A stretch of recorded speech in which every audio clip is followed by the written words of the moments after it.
Welcome to One Insight. My name is Rich Litvin. I grew up in London and I now live in LA. And this is a podcast for extraordinary top performers. You see, I've coached some of the most successful and talented people on the planet. I see what most people cannot see, and I dare to say what most people wouldn't dare to say. And what I know about success is that on the other side of it, it can actually be lonely. You can feel like more of an imposter the more successful you become. And when you're the most interesting person in the room, you're actually in the wrong room. I coach around insight. Life looks one way, something happens, the world looks different, and your entire world changes. It can happen in an instant. And this podcast is called One Insight because a single insight can change everything. In a moment, you hear me coaching Praveen.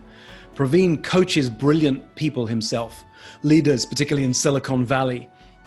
And he has this doubt about himself that by being this coach, it's allowed him to be in a place of comfort, and that he's not really a leader anymore. And how can he be coaching leaders if he's not actually actively stepping into leadership? He's hiding and not stepping up. Then I draw out a distinction around the difference between leaders in the world who make a lot of noise and quiet leaders. I'm one of them. And we have this powerful conversation around quiet leadership and the impact you can make without making a lot of noise. It's a very powerful and sweet and quiet moment at the end where that one distinction changes everything. And which is why I coach around distinctions, which is why I don't tell people the answer. I show them new possibilities. Life looks one way, something happens, and now it's completely different. Hi, Praveen. Hey, Rich. Hey, thank you for saying yes to this. I'm looking forward to coaching with you today. You've just flown from the Bay Area down to Boulder, Colorado. It's an interesting time for all of us in lockdown. And yet, one of the things I've seen in a number of my clients, significant number of my community, that whilst there's some real challenges going on in the world, we cannot take away from that in all sorts of areas. Some of us are thriving in our business because we have a business that helps people, and particularly at times of challenge, people still want help, sometimes more help than ever before. And my sense is that you've been one of those people that thinks you're really making a difference right now. I would say that's true. Well, let me qualify that. This is probably true for most people working in leadership. There was business that I've lost because, in the Bay Area, I tend to work with startups, not like early stage startups, but, startups that have some money and have been around for a couple of years. And a bunch of them have really kind of contracted and laid people off. So it's been actually quite heartbreaking for a number of my clients. As you can probably guess, like HR departments' budgets are completely getting cut. With some exceptions, like diversity training is coming back on, because literally employees are like rallying at the gate, Yep. And so there's been a bunch that's kind of like really slowed down. But on the flip side, I think what it's really allowed, particularly, it's happening even right now, because everyone's working from home, and there's almost like a mask that's kind of come off in some ways. Like it's hard to just kind of show up with your professional face when you're on phone calls all day long and your kids are running, screaming in the background. Like your gig's kind of up. Like you're not in the office. Like people are a little bit more accessible, it feels like, as humans. Yes, that's what one of Yeah. my clients this morning was, Georgie, actually, from 4PC, was saying. She's talking to some billionaires, people running billion-dollar companies as well, and they've got a lot of time for her. Yes, that's what I find. Like usually I'll get on these calls and like, let's get to business. But now it's almost like these calls are like also partly the social hour because it's not like I'm talking to anyone else besides their family at home. Exactly. Yeah. Exactly. So I think it's actually in some ways business has gotten better because there's more space for depth. There's more space for connection. And as a coach, I'm finding myself a little bit kind of rushing along, a little less hurried, a little bit more practicing actually what we coach on, which is to take lots of pauses and go internal. Well, I was smiling because I was Yeah. thinking, well, if I think about you, two words that come to mind are depth and connection. So it feels like, oh, that's the right time and the right place and the right moment for you to bring your magic into the world. Yeah. it seems like that might be happening, although it's still too early to celebrate that. I think we're still in the middle of who knows what's going on. Well, let me But ask you, yeah, how can I yeah, serve you in this moment? Where should we go today? yeah. Um,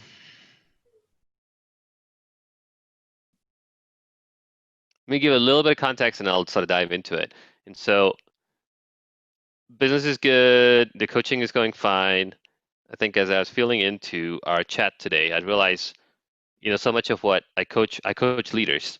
I don't necessarily do quote unquote leadership coaching per se, which is a broad but also in some ways very specific topic. But I realize like I've hit a certain comfort level um, because I'm the coach.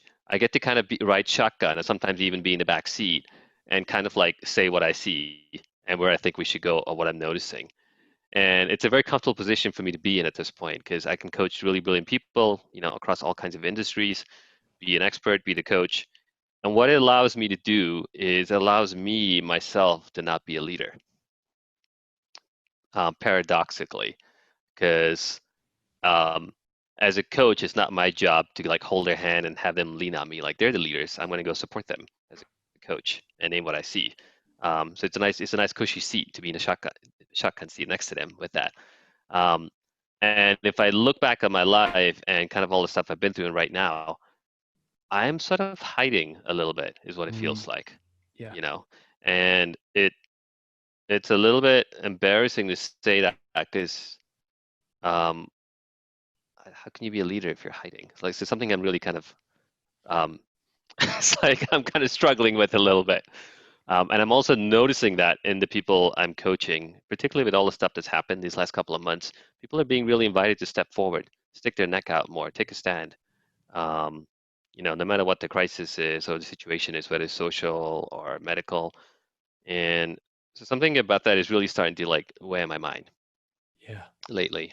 Yeah, the word fraud might be too strong a word, but if I'm really honest, is like, and it's not like the fraud, like I'm gonna get found out and I'm not good at this. That's not the problem here. It's not like a self-esteem issue. It's more I'm not stepping up in my own leadership. That's what it feels like. And there's a point where that stops working. So yeah. Yeah, you say, how can I be a leader if I'm hiding and maybe I'm not stepping up right now? I know that one well from the inside. I remember when I lost my job, I ran away from leadership. I didn't want to be a leader. That was the last thing I wanted because I was fired from a leadership role, a very senior leadership role, and I was humiliated. So I was going to say actively, but it was unconscious. I was unconsciously running away from leadership. But what happened to me is I kept turning around and people kept showing up, like they kept following them, like, go away. And people kept showing up and I had to keep stepping more into leadership. 12 weeks ago, we went into lockdown, maybe 14, 15 weeks ago, I was looking for a leader. I was afraid. It was getting scary. I didn't know what was going to happen. I was looking for someone to help and to lead. Yeah. And Monique, my wife, said something to me that really struck me. She said, I've never seen, I don't know if she said scared. It wasn't the word scared. There was something like that that really hit me. I haven't seen you so scared before. And I realized no one's coming. I either step into leadership right now or I'm going to sit here terrified and waiting for someone else. And I stepped up and I created a community. I did certain things that I needed to do for myself. And what I found is that once I stepped into leadership, once I made that decision, things became clearer. They didn't always become easier, but they became clearer. I see you're nodding, so tell me what's going on in this moment. Yeah, I mean, that resonates. Obviously, I'm part of your community, in this case, 4PC, and I really saw you step up. In fact, part of my question is like, how is Rich doing this? Because you were just like, I'm here multiple times a week, early morning calls, so you can fit all the time zones in, and you just showed up every single time. So I really felt you in that moment, actually, in fact. So thank you for that. That's resonating for me because the way you said that, um, I had to wonder, like, oh, is this like, I guess Rich knows how to lead, or he just does this naturally. So just even hearing you share in that moment, like your inclination was to hide until Monique started to go, what is going on? You seem really afraid. I haven't seen you that way. Yeah. And then you actually had to make a choice. It didn't come because like you naturally, like what is like leaders, they just rose to the challenge. Like you had to make a difficult choice. Oh, I Yeah. wanted someone to give me the answers. We had a live intensive. I wanted someone to tell me, should we run it? Should we not? I was overwhelmed with all the decisions I had to make. Right. And what I've discovered around decisions is that you only have to ever make one at a time. And once you've made that first one, then a bunch of these have disappeared and now there's a bunch of others, but you make another decision. And like anything for me, it's always one tiny step at a time. But when I'm here, it looks like a sense of overwhelm. It feels like a sense of overwhelm. Mm-hmm. Yeah. Yep. And then all the insecurities that may come with that are the stories as well too. Yeah. Yeah. We're human. Look, Yeah. for most of human history, if you stood up and said, hey, tribe, I have a vision for where we should go. I have an idea for what we should do. You would probably die. Because if the tribe didn't like you, you'd be an outcast. You would die. Yeah. If someone didn't like you, they'd want to fight you. You might die. Really innate within us is we are the product of thousands of generations of very fearful, non-leadery people. And so we have to fight against the entire system. Our entire genetic makeup is designed to don't step up, don't lead, don't say anything, stay quiet, and then you'll be safe. Yeah. And literally, I'll speak for myself. As an immigrant who grew up in Singapore, that was actually, particularly in middle school, it was actually a survival need for myself. I mean, I was in the school I was in, I was the only POC person. And for about 2 years, no one would talk to me. I was bullied a lot. And so the only way I was making it through was to kind of hide. Yeah. It was like my safety.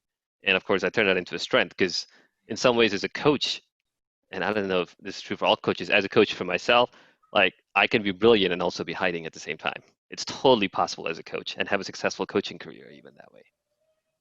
Praveen, in the first year of 4PC, I ran our first ever live event, and we did some exercises in the morning. We met up after lunch, do some more exercises, and we finished the exercise. And I said, okay, guys, let's have a break, something like that. And then one of the women in the group went, hey, stop. Rich, this is the second time you've ignored me. Now, I've done enough of the deep work to know how to be present in a challenging moment, and rather than trying to posture or apologize, I did a move in coaching. I said, wow, how did you do that? And it threw her. And then she had a conversation in front of the group with me where she cried. And she said, I've been doing that my whole life. I learned how to be invisible. It was my survival mechanism. I'm a high school teacher. The first kids by background, the first kids you learn are the naughty kids. And then you learn the really bright kids. And then you learn everybody else. And usually around December, 3 months into the year, there's some kid who you're like, is that a new kid? And you realize they've been there the whole time. Mm-hmm. What's the smile of recognition on this? That was me in middle school. Yeah. Yep. I was hoping if people stopped noticing me that I wouldn't need to like protect myself all the time. Yeah. Yeah. So just recognizing that aspect of it. I really feel you on that one. I don't know if you can hear this singing in the background. It's my little 6-year-old. So whenever I think of kids, I think of my kids, and they're not yet in middle school, but it's a very fearful place. And I can really understand why that need to hide. And many of the most extraordinary coaches I've ever met, their superpower came from a really challenging or even traumatic situation as a youngster. Yeah. I never actually, this came only a couple of weeks ago, I never actually fully made that connection. Because there is a superpower of being able to hang back, observe everything going on, maybe originally as kind of like a safety threat thing. But then at some point, as a support, help, let me see what's really happening that you're not able to see so I can support you and point out what's better or your blind spots. And, bringing it back again, like even now, like, I'm just going to kind of name it, like, I'm still a little comfortable. Like I'm still kind of like talking about it and noticing there's ways in which like energetically, like I'm not leaning in like fully, like, there's something about that. And it is comfortable enough and fools enough people that I could do this the rest of my life. Yeah. But inside myself, like there's a voice that keeps going. You're not stepping up. Well, let me check in on that, because the distinction I hear around leadership, there's leadership how we tend to think of it, you're leading because people are following. And then there's leadership. For me, the true meaning of the word to lead is to draw out. And it sounds like you're leading. From that definition, you are drawing out people's gifts, their strengths. You're sometimes by their side. You're sometimes a cheerleader. You're sometimes, I no doubt, challenging them. And so it depends what your definition of leadership is and what you want it to be in the future. But as I look and observe and see what you create in the world, it feels like leadership to me. Interesting.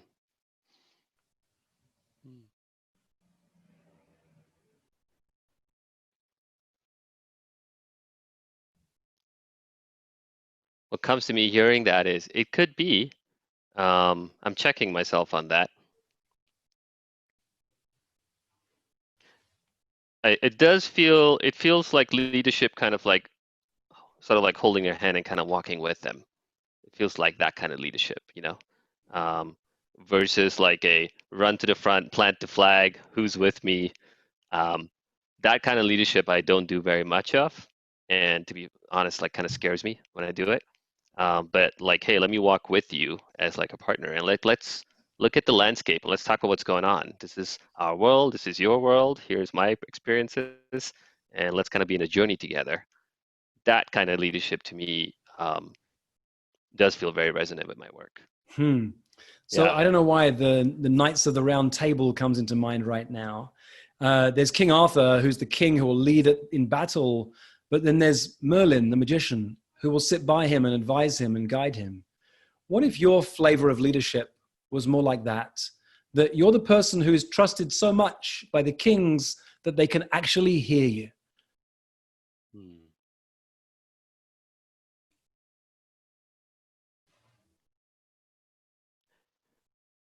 That feels good to hear.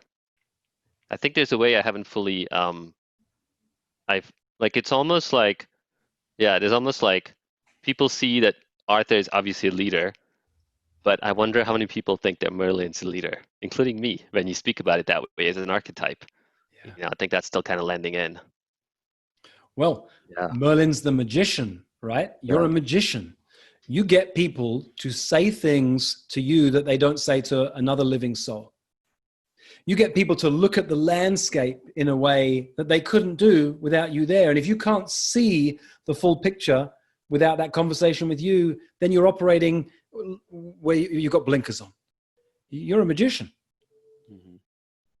Yeah. Yeah, funny, one thing that comes to me as you say that, I've literally had stuff I've said in coaching conversations, and then like a half week later, like in front of a whole room, like the leader, I mean, like sometimes giving credit, but often not, just literally like paraphrase what I've said. It's almost like then they become the spokesperson of what's been said. And that kind of makes sense to me. Like without Merlin's magic, Arthur wouldn't be able to lead. Fundamentally, he'll be pretty weak, or at some point he'll be taken down, or he wouldn't have the right kind of guidance. One of my proudest moments as a leader in the world of education was when one of my direct reports, I was on a senior team. She was running a year group, I think. She came to me to complain that someone else had stolen one of her ideas and was using it and claiming it as their own. And I said, tell me more. And she shared the idea with me, and I smiled because it was the idea that I had given her a year before. And now it was rippling out. And she'd forgotten it was my idea. I didn't tell her. I didn't remind her. I loved that. You know, it's the phrase by Lao Tzu of the best leaders, the people say, we did it ourselves. Yeah, that's right. That is very true. There's a generosity in that spirit, actually, as you speak about it that way. Yeah. Wow. And I think particularly like you're speaking about it, Lao Tzu, with that phrase, it also goes to kind of facilitation. I've noticed like a lot of beginner facilitators will come in and kind of take over the conversation because they want to show how brilliant they are and how much they own the room, right? And sometimes people want that. That's appropriate sometimes. But the really, really, really good facilitators, I think to go back to what phrase you said, will have people look at each other and engage with each other and whatever crisis they're handling in a way they've never done before and feel like they've tackled and resolved it more powerfully than they've ever done before. And the facilitator is an important part of it. but they're just not a member of the team making this magic happen. And that's leadership as well too. So I'm just kind of really sitting with that as you share that. Yeah. Yeah. Look, I didn't know where this was going to go. I wasn't attached to being right on this. It may have been that you were, no, I'm really clear. It's time for me to build a team or to build a community or to lead in a different way. I threw out an idea and then we see where it lands. But in this moment, it feels like whilst you could do that, and it may happen at some point, you just got a new model of leadership you didn't have before. That's actually, I believe, one of the most powerful leadership models there is. Mm-hmm. Mm-hmm. What's interesting about this, Rich, is it also feels like a base on which to build what other forms of leadership there are. I think that feels more powerful rather than a place of lack or not being something. So I think it's a great foundation, actually. And I'm realizing that both can be foundations because I've talked to plenty of leaders, and the word narcissism gets thrown out a lot, but it's not necessarily bad. We all are narcissistic to some degree. And often, many of the great leaders have narcissistic qualities. It sort of comes with the terrain. Like they just go out, like if you look at all the politicians, the way to put the lives of their families at stake, the amount of stuff they got to do to get it, get in those positions and win the votes. Like there's certain narcissistic quality that's needed for that. And that's not everyone's form of leadership, as you put it. Others can start with a different base here. And I'm realizing that form has always turned me off. It's not been my style and my way to go. But this feels like a good base to come from. And so I think I'm integrating. I think I'm integrating just like a welcoming of this way of leadership. Something about it feels more. And I'm going to again contrast it with like the powerful leader that kind of stands out. Something about it feels more sort of like field centric. Like let's bring everyone together and keep checking in and tuning to what people are needing. It's a different kind of leading. The problem we have, Praveen, is our models for leader are from the movies we've watched for 2-3 decades. Yeah. You see Mel Gibson in Braveheart cheering the men on. You watch all these movies where the leader. Can I talk about that? Mm-hmm. Oh my God, I love that you brought that up. So what was his real name? I forget. William Wallace, right? Uh-huh. Yeah, I think that's his name. So I might be butchering it. Here's the irony. The movie is completely fictional compared to the real character because the real guy was not a big like go out hero fight. Like he wasn't a physical warrior. He used his strategy and his wits. So he was often behind the battle scene supporting people and inspiring and motivating them to go forward. He wasn't running at the front of the charge, actually. So it's interesting you brought that movie up because it's actually historically inaccurate. But it doesn't make good TV. Yes. One of my clients is a former special forces operative from the IDF, the Israeli Defense Force. He then became a professional basketball player. He was a quiet and is a quiet leader. He never led from the front. He led quietly from behind. What you knew about him as a leader is he has your back. There's a powerful form of leadership he brings, but it probably also wouldn't make good TV. Yeah. Well, thank you for that. Mm-hmm. It's true. Yeah.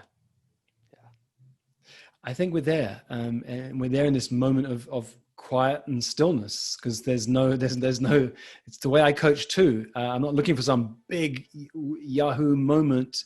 It's in that moment of stillness when the world looked one way and we have a conversation, and as a result, the tiniest of shifts, the world looks different, and then everything changes.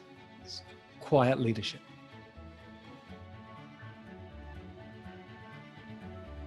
Thanks, my friend. Thank you, Rich. For most of human history, it wasn't called coaching, it was called leadership. And it's what I love to do, to coach people, to lead people, and to mess with people's thinking. If you'd like more of this, or if you'd like to learn more about our community of extraordinary top performers, go to richlitvin.com/oneinsight.